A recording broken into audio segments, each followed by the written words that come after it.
ايه العمل والشمس رافضة الشقشقة فوق حلمنا؟ ايه العمل والشمس رافضة الشقشقة فوق حلمنا؟ وخيوطنا رافضة الاشتباك، وعقولنا سايقة الارتباك، والخوف بيجري في دمنا. ايه العمل؟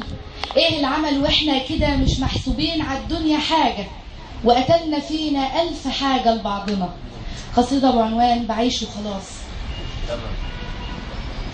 ولسه بخاف ليجي النور وانا مصحتش من حلمي، ولسه بخاف من السفاح ومن الصياد ومن المنفى.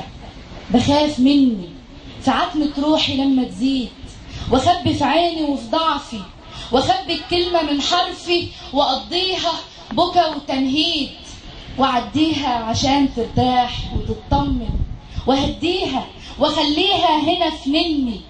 ماهيش بلدك، ماهيش بلدك ولا بلدي، ولا بحلم يكون عندي في هواها رصيد، ولا مستني تتهنى في رضاها الناس، ولا عارف لنفسي طريق، ولا ملجأ ولا إحساس، ولا مادد لحد الإيد، ولا شادد لبكرة الحيل. تخلنا الكرب من السكة وقطعناه 200 حتة، نسينا الديل. مقاس الدنيا لبختنا وأصبحنا فرق شتى، وأصبحنا فرق شتى.